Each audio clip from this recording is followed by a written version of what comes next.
is the story of a man who never belonged anywhere, whose backyard is the world. A man whose ways of life are the dreams of escape for those who want action but never find it. The man, John Steele, adventurer.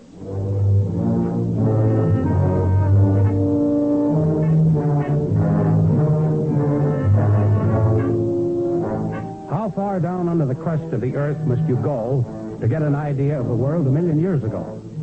I went down just about half a mile. It was far enough.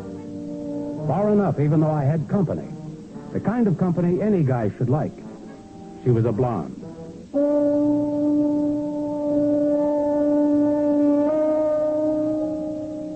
A gal named Eva Gaxton, or at least if you like her, may be the reason I never got around to marrying. The type scares me. It also fascinates me, which spells danger any way you look at it. Eva happens to be a natural blonde, though I wouldn't swear to it. She wears her hair down to her shoulder. It suits her that way. When it even looks like rain, she wears a trench coat. And you guessed right. She wears an off-the-shoulder bag. If she were an actress, she'd be cast as an American newspaper woman. The fact is, she is one. Every so often, I run into her. The last time was down in Valparaiso, Chile. I pulled in the day after they'd had a mild earthquake down there, and I met Eva in the most natural place, a bar. Well, tall, dark, slightly gray at the temples, and not too bad looking. You're just the guy I'm looking for. You're very unpopular with me. Go away. Oh, just because you're mad about me. Be quiet. Somebody may believe you. Stop pretending you're not secretly in love with me. You and your infallible woman's instinct. I'll buy you a drink. Save your money for your old age. Huh, I should live that long. You may. You're lucky. Look, said she, planting one foot firmly on the brass rail, I'll break the news to you very gently. You've been fired. Worse, I'm married. What? You? Married? Yeah, and it's not funny. Well, how did this happen? Up in Panama. Must have been that lousy moon. You've seen the moon before. They hung a special one out that night. Who's the guy? Steve Courtney. You even had to marry a newspaper man. Seemed to make sense. In Panama. But not in Chile? Married a month and we're washed up. Lasted that long, huh? Well, never mind my troubles. Look, how'd you like to explore 1,000 leagues under the ground with me, huh? Not even if you were not married. Have you heard the news? No. The earthquake did things up in the hills, opened up the entrance to some subterranean cave. Oh? I'd like to go exploring. They say it's not safe. One more quake and the caves would close up again. And you want to take a chance? Oh, I don't know what I want to do. Oh, why didn't you marry me years ago? You want me to tell you? Never mind. From the hotels and cafes, within reach of man, 1,000,000 years of long ago. A lot of people tried to speculate what might be found in the depths of these caves and how far down they went. Maybe miles under the earth, but no one cared to explore. Just the slightest tremor of the earth could easily close off the cave entrance for another 1,000,000 years. Next day, Eva Gaxton and her brand-new husband viewed the situation of the caves from their personal perspective. Where have you been all day? I went up to see the big hole in the ground. Alone? Except for about 100 other people. Without telling me? Would you have cared to know? Maybe not. That's what I thought.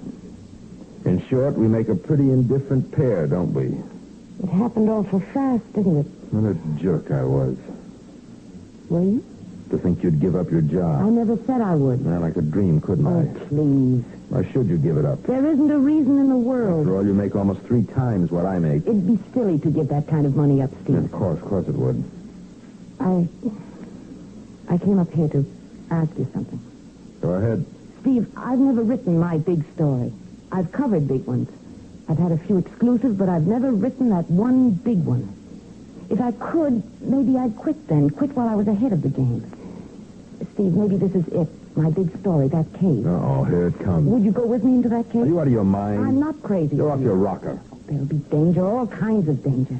Maybe we'd get lost down there, never find our way back again, but we'd be sharing a big adventure, Steve, and maybe somewhere along the line we'd find each other again. Let's not find each other again. All right. No, all the offbeat, crazy ideas. I'm an offbeat gal, Steve. I never make much sense. Maybe I'm too romantic. I don't know what I am. It's time you found out. I'm about to, I guess. Eva Gaxton, intrepid newspaper woman, defies death to venture into the unknown. Eva, you make me sick. You must hate me. Story of Steve Courtney, third-rate reporter. He married a byline, the closest he ever got to one. All right, Steve, maybe you are a third-rate reporter. Goodbye, huh? Sure. Goodbye, Eva. Have fun.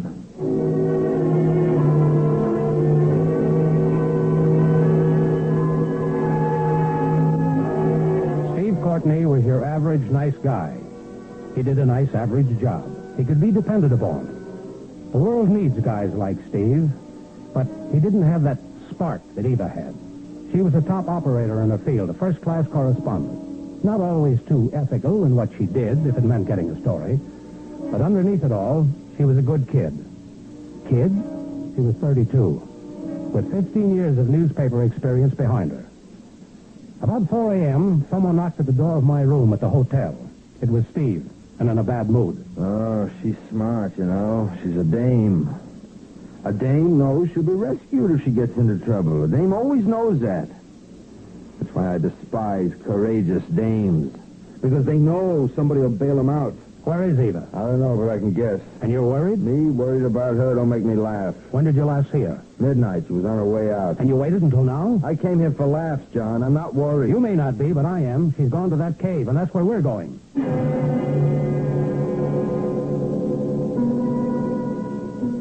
The beginning of danger and a piece of the unknown. There's much of these when, in a moment, we hear more in the story of John Steele, adventurer.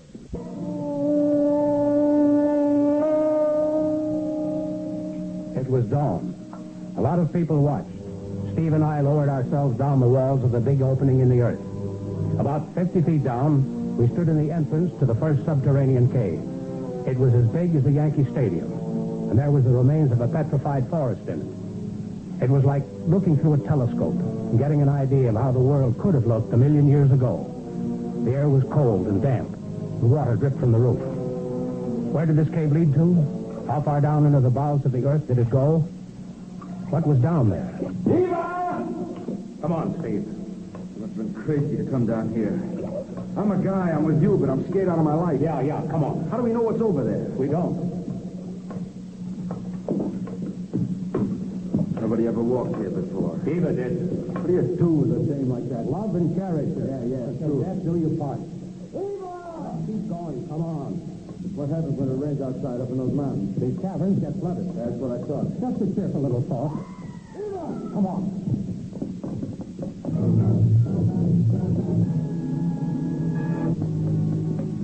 We ran through the cave towards the sound of the scream. Maybe in another age, the Pleistocene man had trod where we now ran, or the saber-toothed tiger had hunted. But suddenly the cave ended, and we stood in the entrance to a subterranean tunnel that lost itself into a green darkness. Our flashlights cast a sort of pale mist around us. Eva! Eva! Let's try the tunnel. Let me go first. Listen, we may hear a lot of queer sounds down here. That was an animal. If it was one, it makes no sense. Anyway, I've got it done. Come on. No. Oh, I can't go on. You've got no choice. I can't go on. I'm scared. Imagine what Eva's going through. Stupid little fool. That can come later. Right now, we've got to find her. Suppose it was an animal. A big one. Steve, there are no big animals under the ground. How do you know? What? A hangover from maybe thousands of years ago living in these underground tunnels. Don't be an idiot, Steve. I'm going back. You'll go back alone. All right. Oh, come on. No. She's your wife, Steve. I don't care. Okay, stay here. No, I'm going back. Then go back. I'm scared. I know, you just told me. Don't go. Don't leave me here. Don't leave me. See you around, Steve. Come back. Come back.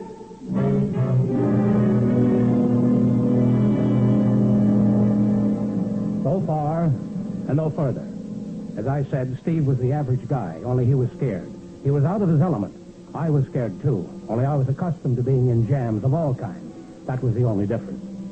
Besides, I kept thinking of that blonde hair, and I thought I knew why Eva had forced herself to take this crazy chance. I walked along the tunnel. I could hear water running. I figured I was about half a mile under the earth. Eva? Eva? Can you hear me? Somebody. Eva, say something. Somebody's coming. What? Where are you? I don't think you can make it. Eva, keep talking. Keep talking. I'm hurt, I guess. I must be hurt awfully badly. I can't move. I don't know where I am. Just keep talking. I'll find you. Better be careful. That's how I fell down here. I lost my flashlight.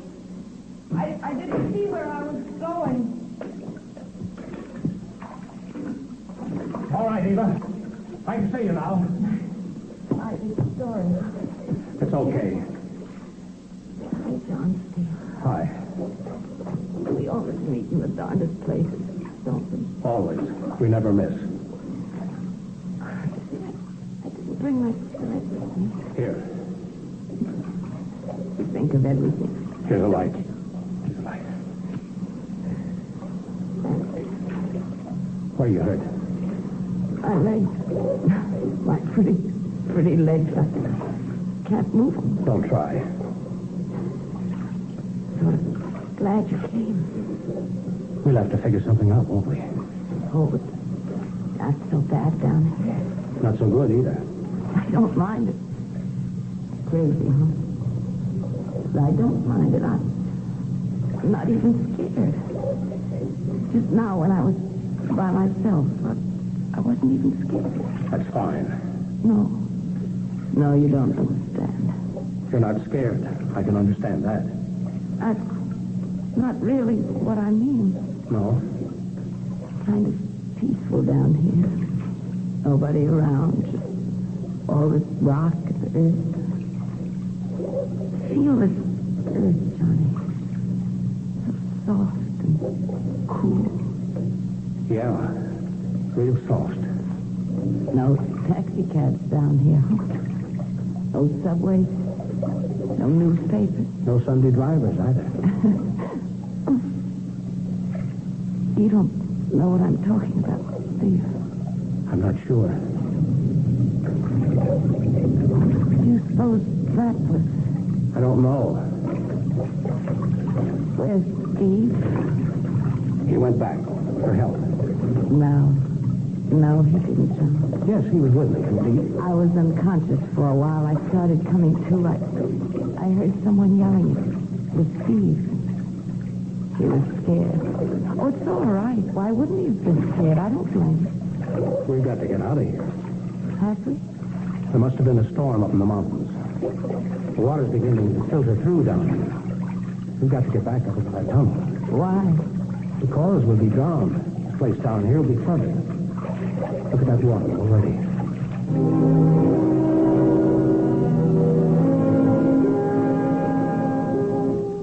Eva had fallen onto a ledge. Below the ledge, there was a bottomless space. Above the ledge, there was a 20-foot climb to get back into the tunnel. There were places where you could hang on. Eva could still use her hands, and I somehow managed to pull her up, inch by inch.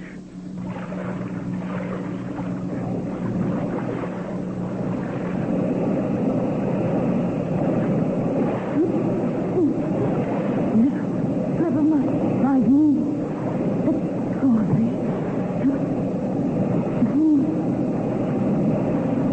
We made it. Only the tunnel's flooding, too. I'm going to carry you, Eva. There's a big rock about 10 yards ahead. We can get to it. Don't worry about me. What makes you think I am? Hang on to my knife.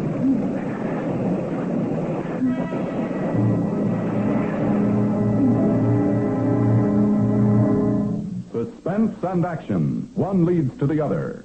And the result we'll hear in a moment with the climax of another adventure with John Steele.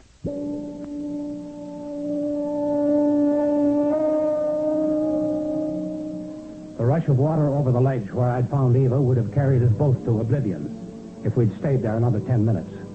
In the tunnel above the ledge, the water was about a foot deep by the time I was halfway along it.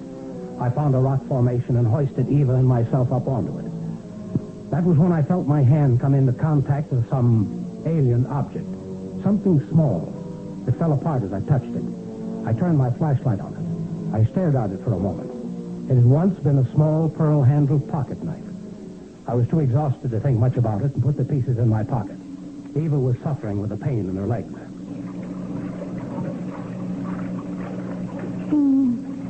I know. I'm okay. We'll have a doctor take care of those legs as soon as we get out of here. We're not getting out, are we? Why not? I feel it. We'll get out. I hope so. For your sake. Thanks. I mean it. Sure you do. Because you went to so much trouble for me. You did save my life. It'd be a shame if we didn't get out. Yeah, it would. Poor Steve. He may be trying to help us. No. No one can help us down here. They'll try. They'll have given us up by now. Look. We have to get out of this tunnel. You can't carry me any further. Once we're in the cave, all we have to do is cross it. And we'll be in sound of the people up there. All right. Leave me here. See if you can make it. You think I will leave you? I guess not. Keep that in mind. Now, try to understand what I'm saying. Oh, what a mess I've got you into. The water's still shallow enough for me to wade. The flashlight. What about it? Shine it that way. What's the matter? I saw something moving in the water. It's possible. There, look. What?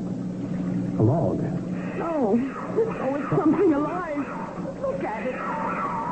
Alive. What the... Kill it. Kill it, whatever it is. Kill it.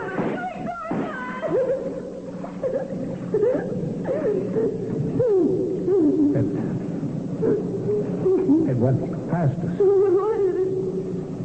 What was it? I don't know either. I'm not even sure it was alive. It was a reptile of some sort. Did you see that awful head? Whatever it was, it's gone now. But what was it? It's like something out of a nightmare. It may have been a piece of petrified wood, twisted into a real ugly shape. No, it was making a sound. Well, maybe that was caused by some very natural phenomenon. And maybe more of those awful things along here. Look. The thing was alive. It wasn't very aggressive. Oh, my legs. My legs. We'll try to make the outer cave. I'm so scared. You're in pain. Too much pain. But we can remedy that for a little while anyway. I hate doing this, Eva. But I must.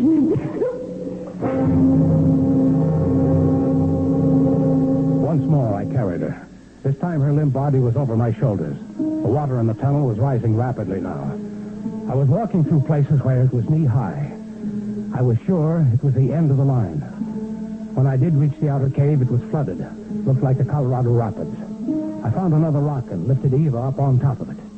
There wasn't room for me, and I stood there in the water, resting and getting back my breath. It's all right. We'll be all right. That awful-looking thing. That was a long time ago.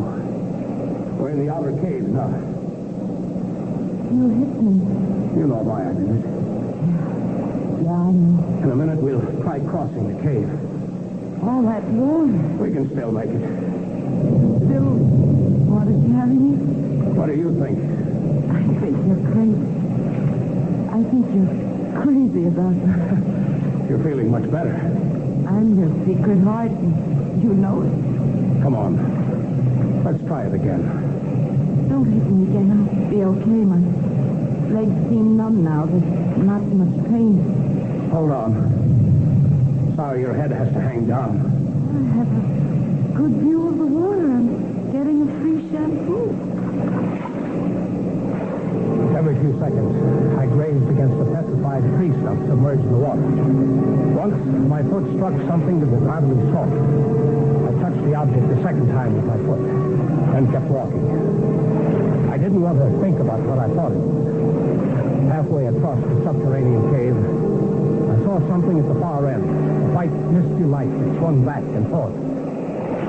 Eva, Yeah, Johnny. they lowered a ladder. Lantern? Electric rope, a lantern at the end of it. We're all right. And we can make it the rest of the way. You be sure you make it, John. We'll both make it. I know. We've got to now. Suppose that is. Don't worry about it. Sounds like another quake. We're almost out of the cave. John, Yeah. suppose that big hole in the earth closes up before we get there. Stop using your imagination.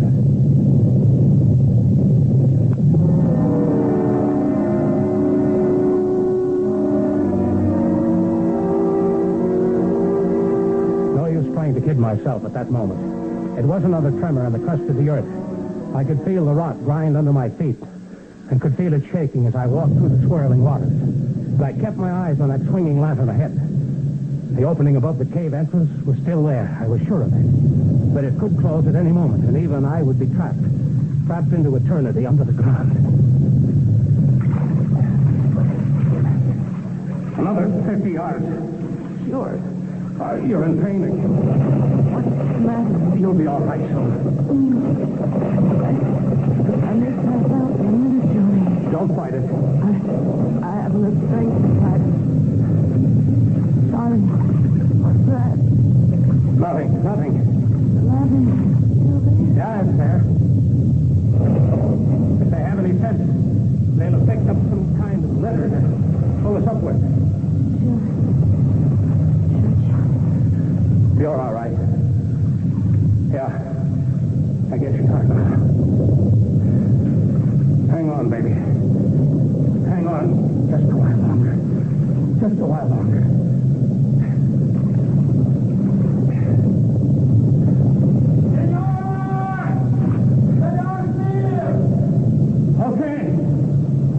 Okay. Yeah.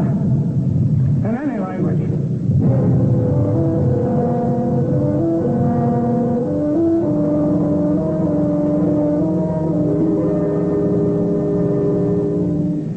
You're taking a standby for adventure with John Steele. And in a moment, John Steele returns with more of his story. And starred as John Steele on this transcribed adventure was Don Douglas. Script was by John Fleming, and the entire production was under the direction of Robert Monroe. And of course, all names and characters heard are fictitious, and any similarity to persons living or dead is purely coincidental. But here again is John Steele. It was 6 months before Eva could walk again. At that time, a group of scientists toyed with the idea of an expedition down into those subterranean caves and passages. But the rainy season had come, and the expedition had to wait. All it took was just one more tremor, and the crack in the earth closed again. That ended plans for any expedition, for the moment. Steve Courtney didn't get back when he left me in that cave. It must have been his body my foot touched in the water. There's just one thing that baffles me, however. The little pocket knife I found. How it had got down there in that place. By human hands, or in the stomach of some animal or reptile. When I show it to people, they just look at it, shake their heads. For me, I have no explanation for it. Oh, yes, Eva wrote her big story. She's still a newspaper gal. I still run into her, here and there. Well, this is John Steele. Be around next week, huh? And don't forget now, adventure is where you find it. But don't look for it. It may find you.